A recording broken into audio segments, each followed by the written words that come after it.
Good afternoon, everybody, and welcome to UncommonCents number 69. My favourite co-host is back with me. I was my only co-host, but please welcome Dean Holmes again this afternoon. Hello, Dean. How are you, mate? G'day, Craig. Great to be here to have another conversation with you and solve some of the problems and opportunities in advice. Sounds great, mate. And for those watching live on LinkedIn, it's a very, very sunny day in Sydney, and Dean is glowing like the angel that he is. For those of you listening on your favourite podcast apps, well, you just have to believe me that he looks like an angel today. And clearly we got the corporate wardrobe right today. We're both in black.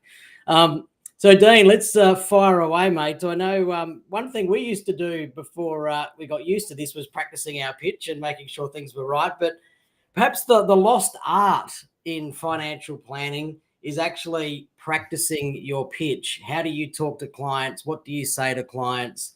How do you get ready for meetings? How do you debrief the meetings and all those types of things? And I know one of the exciting things you do with a group of people fairly regularly is get them together to practice their pitch. And so we thought, what a great topic for today to get people back on track in terms of thinking, if I'm new, how do I run client meetings? If I'm old and have been doing it for a long time, am I still doing the right thing? Can I learn something new? Can I try something different? So, mate, I think it's a great concept that you're bringing to this group of people. And I thought, what a great opportunity to unpack that today. So, mate, kick us off with, don't put it down, put it away. Let's practice your pitch. Brilliant. So I've been doing this for about 12 months now. And the context is definitely from when I first started getting training as a financial advisor. We did role playing, and for our listeners that have gone through some of the academies of the past, call them banks and AMP as the examples.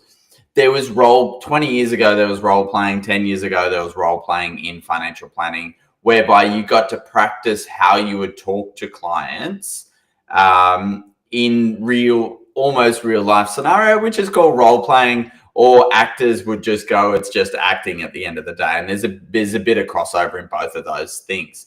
And so what I've tried to bring back with my community is creating the elements and safe place for advisors to come together and aspiring advisors to come together to practice elements of how they will talk to clients. I called it Practice Your Pitch because I wanted it to be a little bit sales or client focused in relation to it.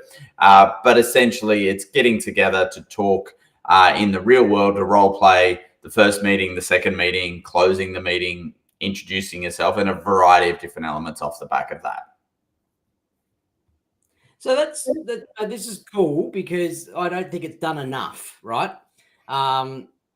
How, when the people come into this, how are they approaching it? Do you still get people? Are they nervous and don't really want to have a go, or is the group? Yeah, they're nervous still.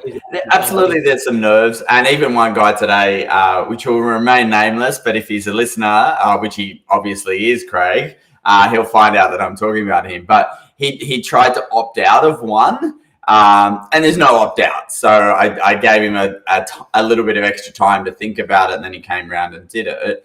But yeah, it's still nerve-wracking, and that's the crazy bit. So my mantra when I start to get these things started, Craig, is I have this attitude that you don't try new things on grand final day.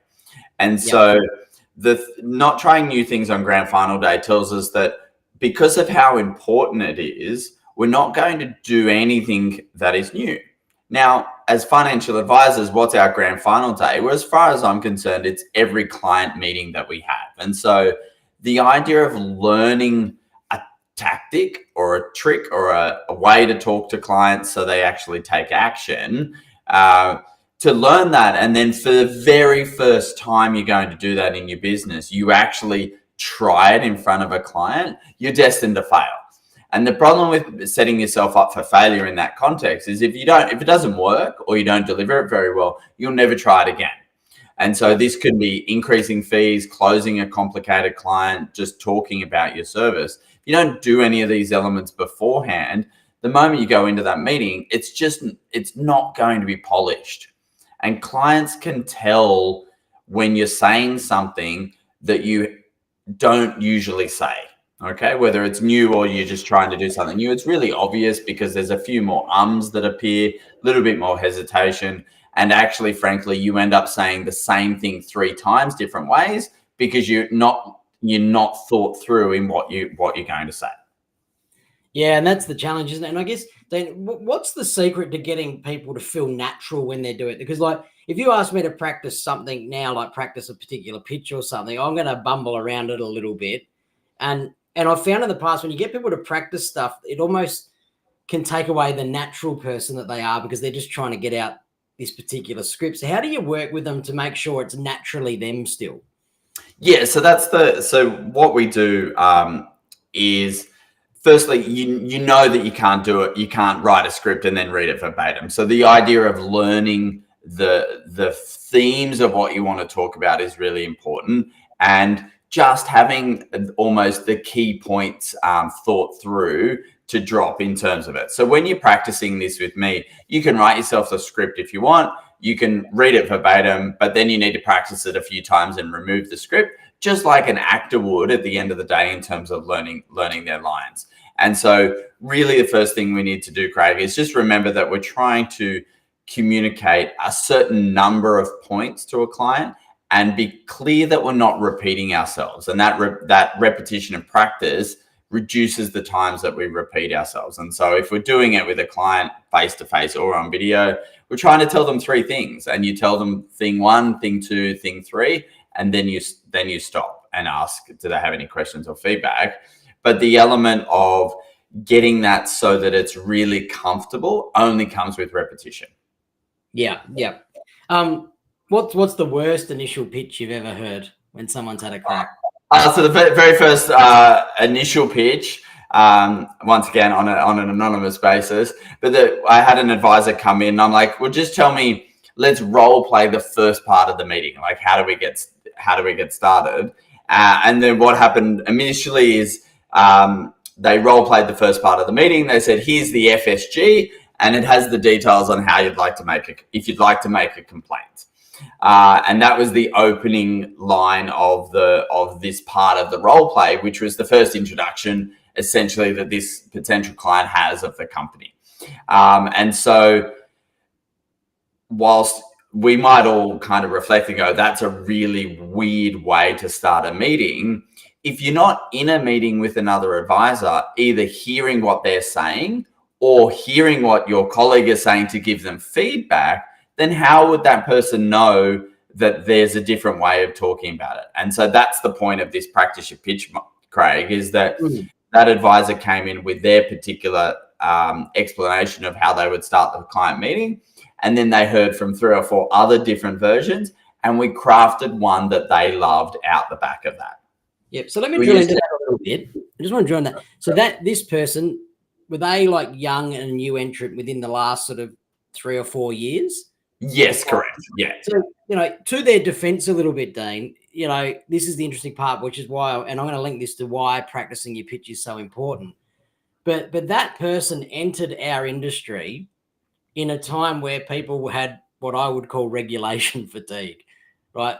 All the messages a new person was hearing through that period was regulation law. Don't make sure this. So you can almost understand why they might default to, this is my FSG and it tells you how to complain. Yes. I think it's in my view, Craig, it's 2 things. So firstly, it is a little bit of the regulation fatigue. And also I think it's the challenge that we have with COVID/remote working. So obviously it was COVID first and then it's turned into remote working. But the ability for people that are coming up the ranks to hear less conversations is a little bit of the issue at the moment. So we always have this issue that when you going back in time, you were exposed to conversations. So you lived in an open plan office, you heard advisors talking to clients on the phone all the time, you got pulled into meetings, you got to hear advisors talking to clients in that scenario. You got to debrief afterwards, which we'll come back to. The situation that's happened at the moment is you don't hear, if you're working remotely, as both of us are, Craig, you don't get to hear everyone else's conversations. You might think that's good, but for a junior advisor or aspiring advisor, they're missing out on just the incremental learning from conversations. And so I sat with 5 advisors around me in my first job, and so I was constantly hearing how they were talking to clients, young, old, complicated, simple, etc. And so you built a story bank of how they explain things that then you could go forward and use as well. And so analogies and stories are really important in terms of explaining things to clients. And so I picked up some of these just by having exposure to that. If you don't have that exposure, the idea of coming together with your colleagues and community to hear different ways of explaining the same thing is really important. And so what we did today in terms of the pitch part of Practice Your Pitch, Craig, was I break the first meeting with a client, and everyone's got a different process, but I break the first meeting down with clients into sort of 3 parts. And so the first part is, hi, good to meet you. This is a little bit about me. This is a little bit about you. Let me tell you about the firm, as a phase 1 of the meeting. And so we can practice that element. Second part is all about the goal setting and understanding the client's financial situation and that position. And then the third phase is about explaining the process, the journey, and the fees.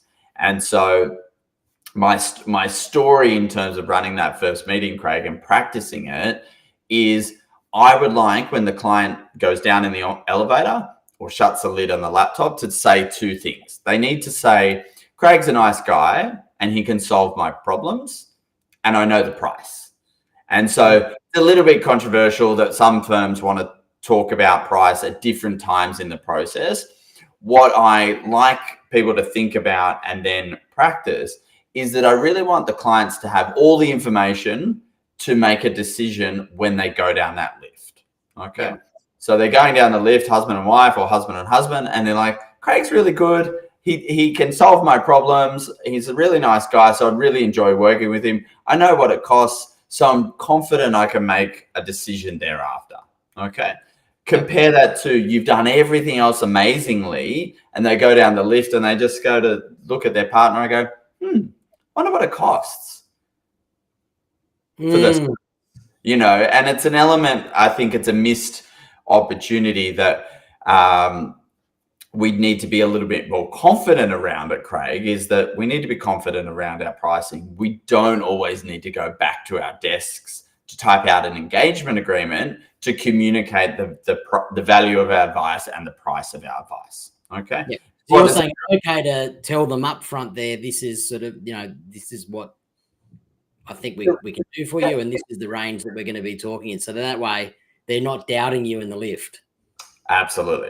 So there's a couple of language things that we play on. And so the choice of words as we practice these things becomes more important, Craig. But the one that we had today, which I think was quite good in terms of moving to the next meeting.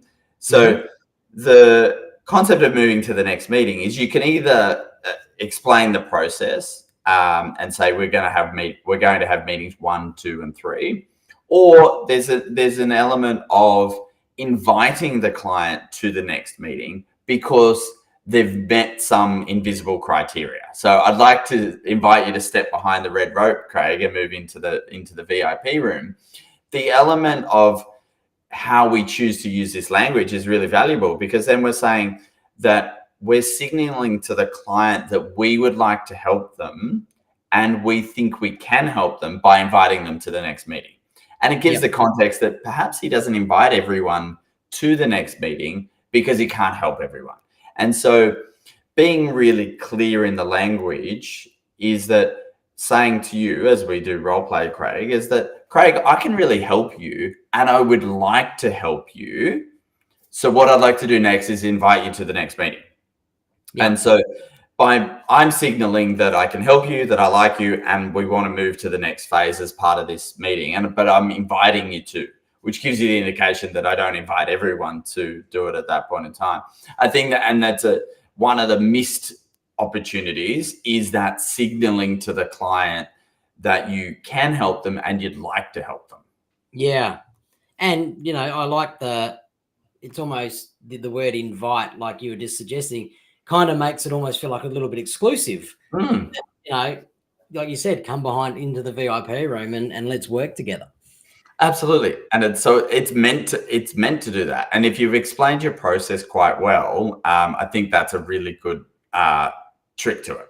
So going back, Craig, I think I'd skipped over it. So going back to that 3 phases of the client meeting: phase 1, introduction; phase 2, goal setting and getting to know; and then phase 3, that close. And that close is around, as I indicated, making sure the clients know the price. But before you can tell them the price, we need to tell them what the process and journey is going to be of working with you. And this is one of the elements that we're practicing today, is just answering the question, because we just practice small parts of it, is what is it like working with you? What's the journey for the next 12 months? How do you explain the next 12 months? And we had a variety of answers, and they were good. And because I'd been working with the guys, we've been practicing being able to explain what it's going to be like. Context is, clients that come to see you have never seen a financial advisor.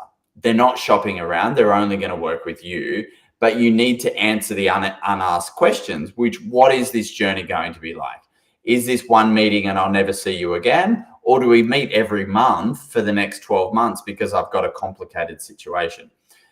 The price will tell you how complicated you are, but you've got to give context to the price by telling clients about the journey. So we practice how the advisors want to explain SOA, ongoing service agreements, and all that stuff. But we don't mention any of those words because clients are not paying for those things. They get them for free. We're explaining the journey of being a client. So we might practice something that says, so Craig, I just want to let you know what it's like to be a client of my business and how we're going to work together over the next 12 months. Yeah. So I'm already signaling that it's a 12-month relationship, not a 2-month relationship. So I just want to let you know how we're going to work together over the first 12 months. Phase 1 is where we do all the work and write you a document and do the advice. Phase 2 is where we implement. And phase 3 is where we check in at the end of the process. And so you might talk about phases, you might talk about meetings, journey. There's a variety of different ways in which we might do that.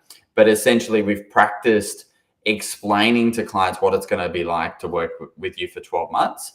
I even like to encourage we're working with you forever. So we're sowing the seeds of what happens after the first 12 months in terms of our relationship, because we want to signal to clients that this is a long-term commitment, not I'm going to fix everything tomorrow and let you go. And so talking about that journey allows you to then step to the next part of the process, which is to explain the fees and tell them what the price is. Yep. So those kind of things, in my view, go hand in hand to practice, Craig, because then we're saying, just want to let you know what it's like to be a client.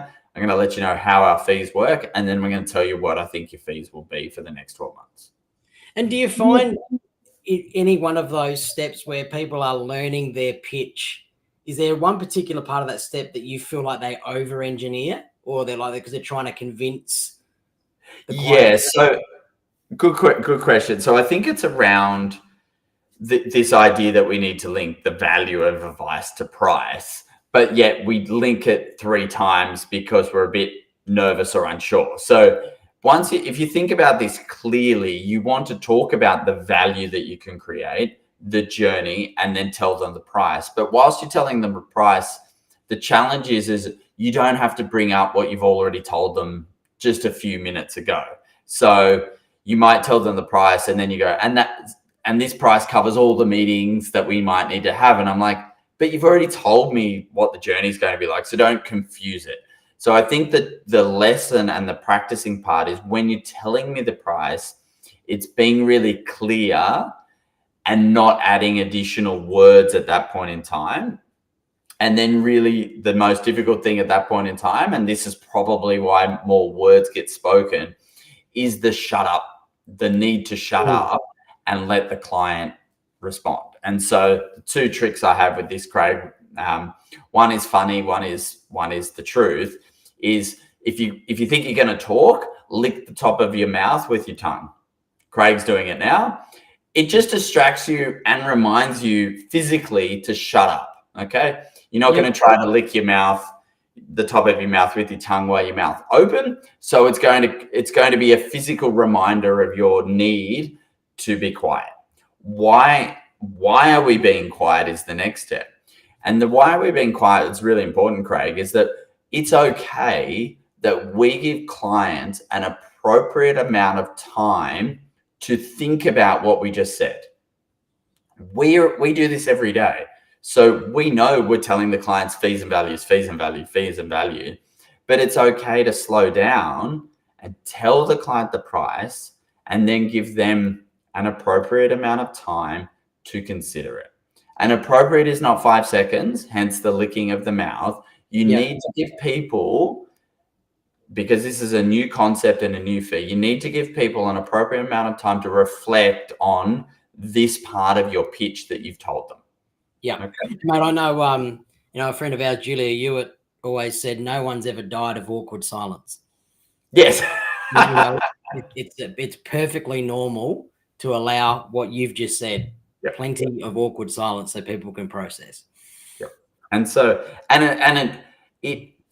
it might feel awkward. Absolutely. That's the feeling of how we would explain it. And I just give it that different context of going, now this is appropriate for this decision, for there to be some thinking time. And for thinking time, we need quiet time. Yep. And that's how I tackle it. And I think I got this last bit from Julia, Craig, is what would you like to ask me versus do you have any questions? If I say to people, do they have any questions? They will say no. If you can at least say, out of everything we've discussed today, what would you like to ask me? It's much more open. It goes, just tell me what's on your mind so I can solve for it. And I think that's a really valuable question to potentially conclude that awkward silence after a couple of minutes, so that you try, if the client hasn't spoken yet, you're just trying to get them to say something. Yeah. Okay. And then, Dean, and one of the important parts that we've spoken about on a number of probably previous shows is this debrief, which might be harder if you're alone sitting at home or working remotely versus being in the office. But after the meetings occurred, talk us through the importance of this debrief with at least someone. Yeah, absolutely. So the debrief can happen in a couple of different ways, depending whether you're physical, digital, and whether there's other people in the room. But if you think about this, just take that sporting analogy of the grand final again. Every time there's a match on, doesn't matter what sport, they do an after-match debrief. It might be the next day, it might be that evening, depending on what it is. But they take the time to assess the team and individual performance whilst they were in the room. Yep. And so the debrief for me is actually doing a very similar thing with even if it's just with yourself, is taking 5 minutes after the end of the meeting and answering a couple of questions around the context of going, how did I go? Did I explain? What concepts do I think I explained really well? What concepts did I mumble my words around? What questions did they have that I can then prepare good answers for at different points in time? What do I need to do better? And so a series of questions to ask yourself afterwards is really valuable. With the AI and meeting recordings, you theoretically could go back and watch different sections of your meeting to gauge your performance as well, Craig, which would be quite interesting. But at the end of the day, just even doing a 5-minute activity after the meeting around your performance will help you then reflect on your performance, hopefully practice it and improve for the next meeting. Yeah, perfect, mate. And look, just a shout out to Clinton, who's following along while he's eating his lunch today on LinkedIn. I like your comment there, mate, where, you had the when to shut up disease too, and you think that's actually more awkward than the actual awkward silence itself. So, Clinton, thanks for following along, mate, and a very good point, and thanks for joining in. There you go. And I put it on the screen because the technology allows us to do so. So anyone else, stick a comment on and you get called out live by Craig Kouimanis. So that's very good. You know what, mate? Even if we've got one fan, I'm happy. So thanks, Clinton. Maybe you want to come on the show one day, mate, and we can find out all about you. That would be interesting too. So, Dean, I mean, I think that's been a really positive chat today, and, you know, focusing in on some of the soft skills, if you like, that we do need to keep focusing on. If there's anyone out there that listens to this or sees this and wants to practice their pitch, drop him a DM, as they'd say, or something like that, and find out how you can go and practice your pitch with a really cool group of people. It's very, very worthwhile doing. And you know what, even if you don't want to be in that group, if you're sitting around and you've got a peer group, you know what, why not get together and actually talk through some of these scenarios and have a practice with each other? Yep. And your mum, otherwise you've still got your mum and your spouse to do the same thing, Craig. And it's just getting past that awkwardness of this is the bit that we've got to practice. We know the superannuation rules. We know the investment rules. All of that is actually known and taught at university. This is the element that needs to be practiced and built on over time. And so, yeah, if you're not doing it with me or your colleagues, go and find your mum or someone else's mum and practice this with, because that's actually going to be where the learning happens. It doesn't happen in the theory of going, oh, I'm going to say this when I see my client. It doesn't happen in that. It only happens when we're actually standing up and literally practicing what we want to say to a client. Great way to finish off. Ladies and gentlemen, that was Common Sense number 69. We look forward to bringing you many more throughout the year. Have a wonderful afternoon. Thanks, everyone.